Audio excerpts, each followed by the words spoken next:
बिस्मिल्लाहिर्रहमानिर्रहीम। अस्सलाम वालेकुम। आज का वीडियो नोमेनक्लेचर ऑफ अल्केन है।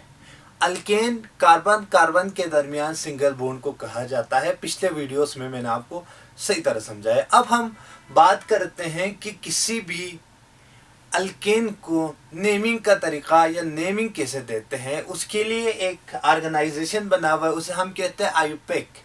इसका मतलब है international union pure and applied chemistry.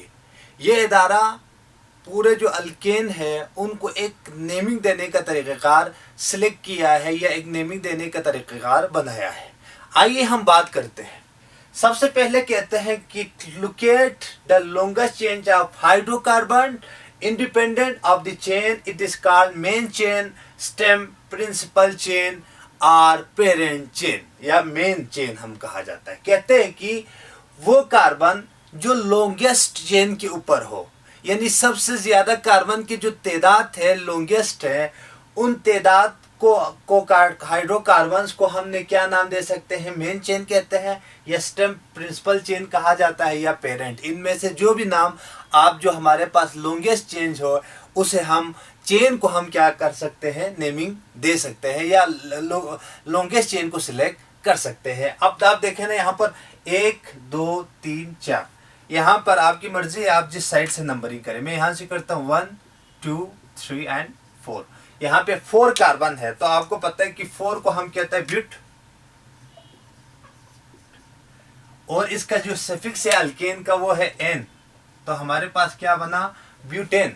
यानी 4 कार्बन था, लॉन्गेस्ट चेन था, उसको हम क्या कहा जाता है? मेन चेन भी कह सकते हैं, स्टेम चेन भी कहते हैं या पेरेंट चेन भी कह सकते हैं। ये हमारे पास पहला रूल था।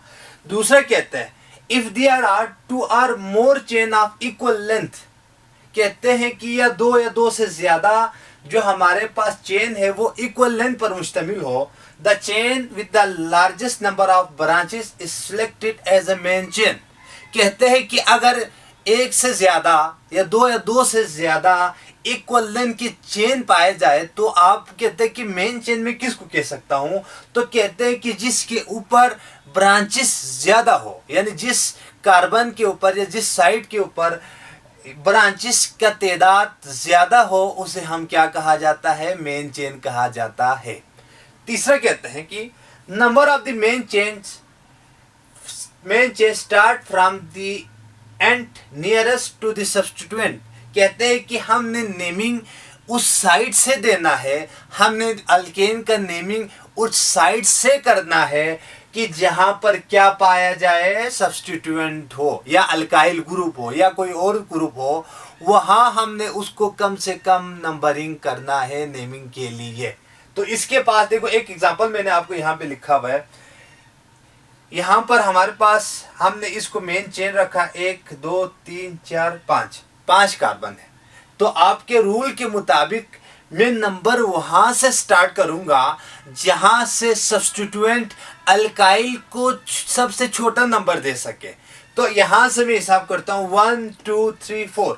यहां पे जो अल्काइल ब्रांच लगा हुआ है इसको मिल रहा है 4। अगर मैं यहां से मेन चेन इस्तेमाल करूं, मगर यहां से अगर करूं तो 1 2 3 1 2 3 4 एंड 5, यानी मेरा नंबरिंग कहां से शुरू होगा? यहां से 1 2 3 4 एंड 5। यानी ये हमारे पास है कि आपने अल्काइल ग्रुप को जहां ब्रांचेस लगा हुआ है या सब्स्टिट्यूएंट लगा हुआ है उसको सबसे कम नंबर देना है। ये एक भी रूल है। उसके बाद कहते हैं कि 2 identical substituent are present in equal distance. कहते हैं कि अगर सब्स्टिट्यूएंट भी तो हो सकता है, यानी दोनों एतराफ में आपका जो अगर सब्स्टिट्यूएंट इक्वल हो तो कहते हैं कि विद द मैक्सिमम सम, यानी जिसका कम से कम सम हो, यानी उनके दोनों के दरमियान आप सम निकालेंगे तो उनको सम हो गया। आप इस तरह कह सकते हैं कि दोनों एतराफ में अगर सब्स्टिट्यूएंट लगा हो तो आपने उसके मिडिल में देखना है, मिडिल से जो हमारे पास सब्स्टिट्यूएंट है उसको कम मार्क्स आए, या आप उन दोनों के दरमियान सम निकालेंगे, जिसका कम से कम सम होगा आपने उसे कम नंबरिंग करना है। The position of substituent, use as prefixes separated by hyphen. कहते हैं अगर मैंने सब्स्टिट्यूएंट को नंबर दिया, अब उस सब्स्टिट्यूएंट के पोजीशन को सेपरेट करने के लिए किसका इस्तेमाल करते हैं? हाइफन का इस्तेमाल करते हैं। यानी हाइफन के जरिए से, ये एग्जांपल आप देखिए, यहाँ पर 1 2 3 4 5 6 कार्बन है, तो मैं आपको देखो यहाँ पर इक्वल लेंथ है, या आप इस तरह कह सकते हैं कि यहाँ पर जितने भी मिथाइल ग्रुप है, सब्स्टिट्यूएंट है, वो इक्वल है। तो हम कोशिश करेंगे इनको कम से कम नाम दूं, तो मैं यहाँ से शुरू करूंगा 1 2 3 4 5 एंड 6। तो यहाँ पे हमारे पास क्या है, कहते हैं इसका नाम हमारे पास कुछ इस तरह से है। ये यहाँ पे ये है CH2 CH3। यहाँ पे हमारे पास है कार्बन नंबर 3 के ऊपर इथाइल अटैच है, तो इसका नाम होगा 3 hyphen ethyl. Ethyl 3 hyphen ethyl, क्योंकि इसको हमने हाइफन से, इस पोजीशन को क्या कहते हैं? हाइफन। यानी हाइफन से हमने क्या किया, इसको सेपरेट किया।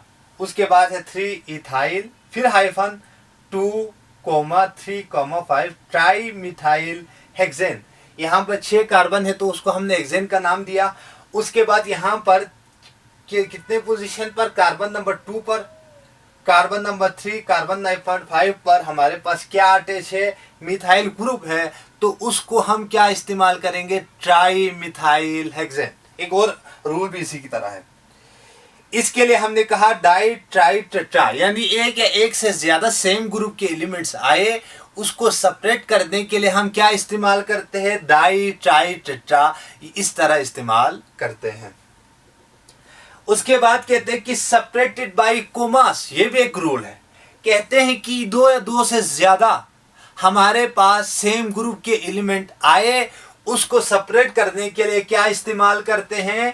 कोमास का इस्तेमाल करते हैं। यानी कोमा के जरिए आप या एक इससे ज्यादा सेम ग्रुप के एलिमेंट, ये याद रखना है, सेम ग्रुप के एलिमेंट को सेपरेट करने के लिए कोमा का इस्तेमाल करते हैं। इस एग्जांपल में आप देख सकते हैं 2,2 डाई मिथाइल पेंटेन हमने लिखा हुआ है।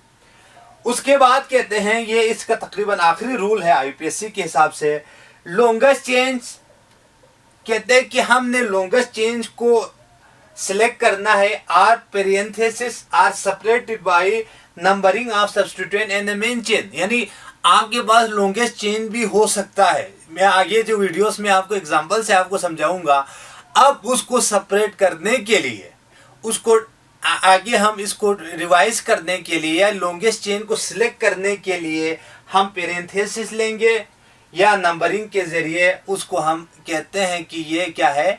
मेन चेन है। ये हमारे पास है कुछ आईपैक के कुछ रूल्स है, मैंने आपको 1 बाय 1 जिस तरह एफएससी के बुक में लिखा हुआ था उसी तरह मैंने आपको रूल समझाया। उम्मीद है आपको ये समझ आए होंगे, और इससे भी मज़ीद हम प्रैक्टिस के ज़रिए से भी इस सेशन को या नोमेनक्लेचर ऑफ अल्केन को आपको समझाने की कोशिश करूँगा।